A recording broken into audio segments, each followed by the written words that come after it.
Yo, this is G and back once again for another Week in Tech. In this episode, we're going to talk about the latest and greatest in the handheld gaming industry and also give you a quick look at the games I am playing on my device. Let's get started.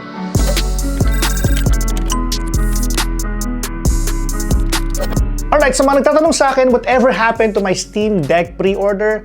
Well, I'm still waiting for it. There was an update actually. Now they have indicated kung anong buwan pwedeng ma-deliver yung Steam Deck.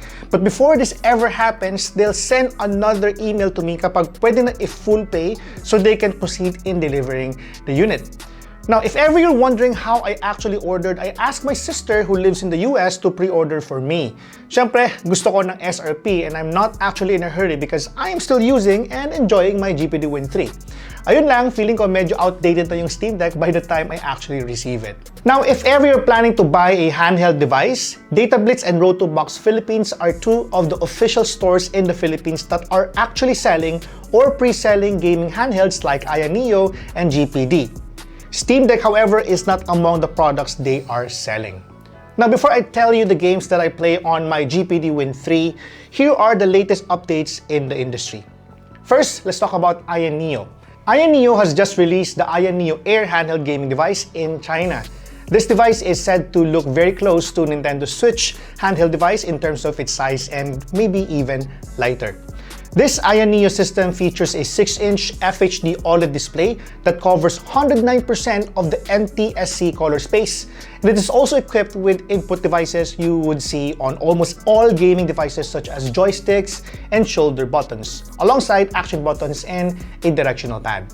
Now, medyo underpowered ito compared to the Aya Neo Next series since this one is powered by a Ryzen 5000 APU.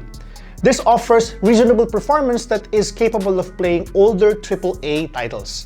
However, indie titles may be the best games to play on this device because these types of games are less demanding, which ensures a better experience overall.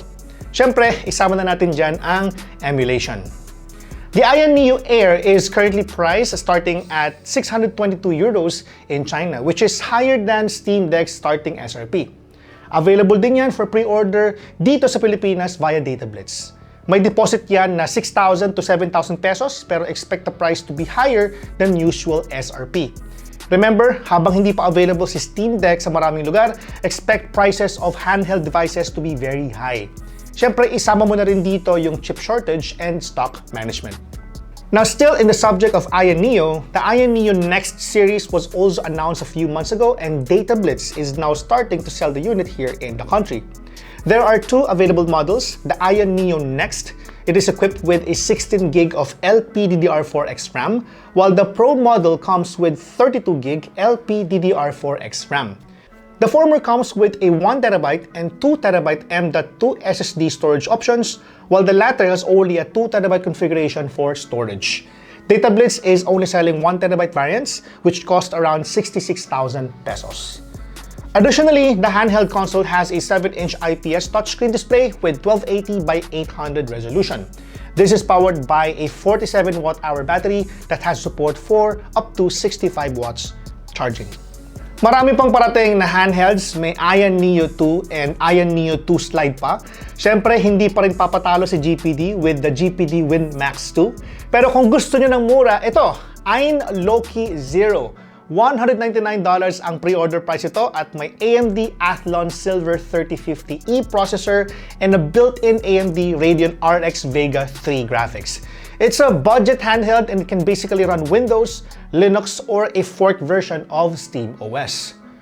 Okay, let's get the news out of the way and let's talk about the games that I play and our friends at the Handheld Gaming PC Philippines community are playing. Ever wanted to play a game like a mashup between Animal Crossing and Crashlands?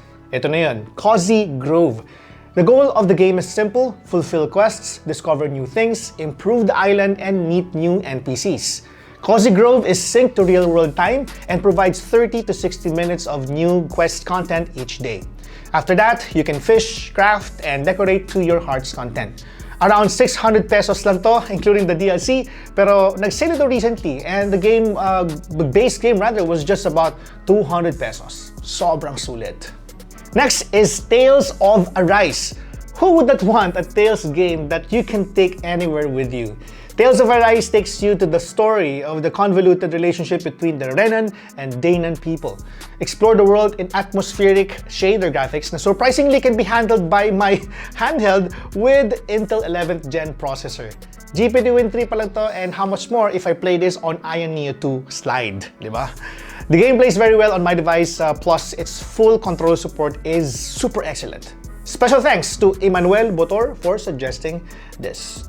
Kung naghahanap ka ng game na parang Stardew Valley and Terraria, get Core Keeper. There is no question that my handheld can play this very well because it has pixel graphics. The game has really huge potential given that this is still in early access. The game has farming and mining activities, plus there are bosses in many sizes that you can of course resummon when you kill them for maximum replayability. Plus, marami pang areas ang hindi pa accessible, at least on our playthrough. We rented a server with only 4 concurrent players, and I can confirm that this is also best played with friends. Another one that I am playing on my GPD Win 3 is Quest Hunter. Apart from having full Steam Deck support, this game plays very well on low-spec handhelds. It is a story-driven RPG with treasure hunting elements, puzzles, and a lot of dying. In my case, no? I died many times before killing a troll until I realized that I was playing the game at maximum difficulty. Namali pala ako, no? You can also play with friends via cooperative mode. Next is The Witcher 3. I know this game is already out on Nintendo Switch, which is technically a handheld device.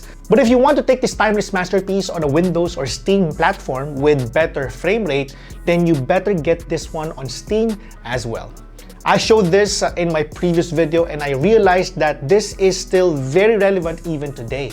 I never had any issues playing this on my device, and with a little tweak, you can enjoy playing this further with optimized settings to maximize your battery life. Special thanks na pala to JD Ross for suggesting this to be part of our list. Another device that I am playing on my handheld device are Ni no Kuni Wrath of the White Witch and Ni no Kuni 2 Revenant Kingdom Princess Edition. Ni no Kuni Wrath of the White Witch is a remaster of the original game that was released in Japan in 2011 and in the US in 2013. The remastered version was launched for Windows, Switch, and PS4 in 2019, which was a year after Ni no Kuni 2 was released. Ni no Kuni 2 Princess Edition includes Princess Equipment Package, a proper tidy ring, proper tidy pendant, Hero's Delight, Dragon's Tooth, Cat King's Claw, Special Sword Set, and previous DLC, Adventure Pack, Lair of the Lost Lord, and Tale of a Timeless Tome. For now, these are the games that I've included in the list. If you want to recommend more games for your handheld devices in the future, hit us up in the comments section below. That's it for now. This has been Gian of Gadget Pilipinas. If you're new to the channel, this is the best time to subscribe. Thank you for watching, and I'll catch you on the next video. Bye!